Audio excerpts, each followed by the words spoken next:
So there's a question I want to pose to you now.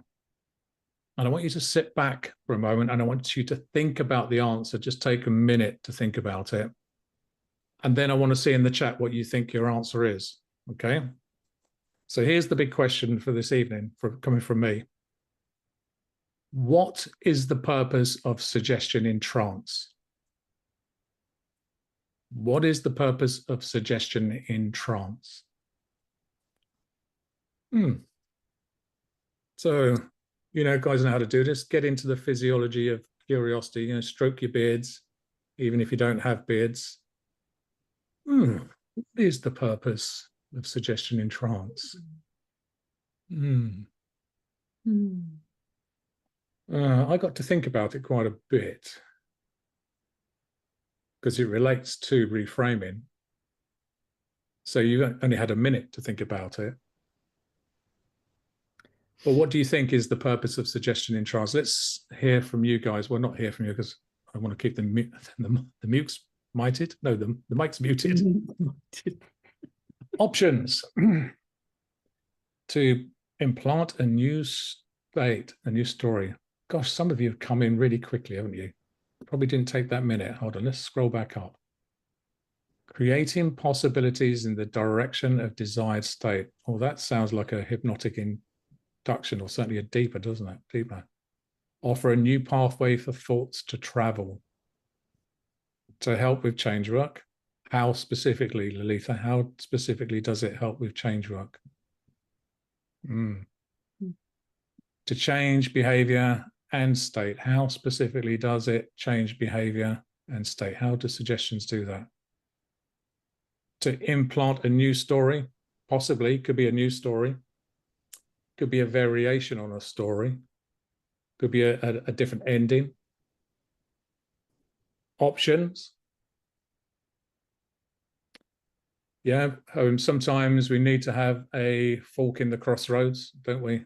Instead of just going in a straight line. I like those selectional restrictional violations. You know, is there a fork in the crossroads? To open and shift beliefs, to create a new program, adding more options and flexibility. Yeah, you guys have got the idea. To reframe the mind. How specifically does that help by reframing the mind? Milton Erickson said it was to bypass conscious mind limitations and to evoke potentials. So to open up potentiality and to provide newer and better mental maps for navigating life. Better mental maps. You know, when we unscrew our heads and we take the maps out through which we navigate the world. Those maps that tell us the ways of familiarity, the ways that have worked for us in the past, that contain all of the beliefs and the ideas that we've so quickly jumped to conclusions and made. In hypnotic realities, because one of the things that I say I love about doing this practice group is it gets me to kind of go back to the library and pull out a few books. And I go, oh, I know there was something else he said, Erickson. And I should have written down the page number. I'll have to find it. And if anyone wants to know where this is, it's in Hypnotic Realities. And he talks about suggestion. And he says suggestion, or rather suggestibility, is composed of two elements. The ability to receive an impulse from without and the idioplastic faculty, the ability to change your mind. I mean, everything Milton said was a trance, wasn't it? You know, it's the suggestion or suggestibility composed of two elements, the ability to receive an impulse from without and the idioplastic faculty, the ability to change your mind. So it's the ability, the purpose of suggestion is to be able to let its ideas go in, and then the idioplasticity is the ability and the willingness of the mind to change and to reorganize that map. So for some of you who might be a little bit new to NLP or hypnosis, I want to put a little bit of a pre-frame around this, what we're doing, okay? In the structure of magic, in fact, I've got the actual quote here. So let's see if I can actually give you the right quote from the structure of magic. Let me find, I've got Reams and reams of notes. Bear with me.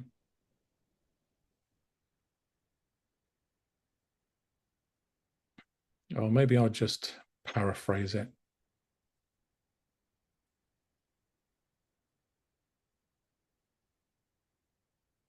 Just talk amongst yourselves for a moment.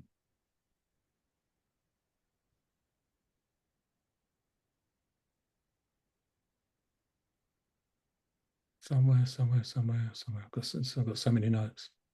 Okay, I'm going to paraphrase it. People with problems operate from impoverished maps of reality. Many of you on trainings would have heard me say that before. Anyone remember me saying that before? A few of you? Yeah.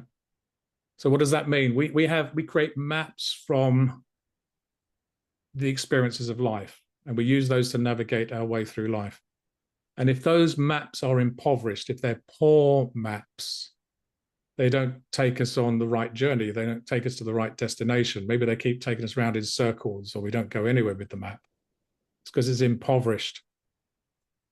So our job as communicators, when we're working to help people, is to help people to enrich their map. So John Grinder and Richard Bandler said people operate from impoverished maps. And as therapists, we help people to enrich their map, because they were talking from the perspective of therapists. We help them to redraw their maps, to be cartographers of their mind. And suggestibility is based upon our ability to give them impulse from the outside, and their ability and willingness to be plastic enough in order to take the suggestions and change.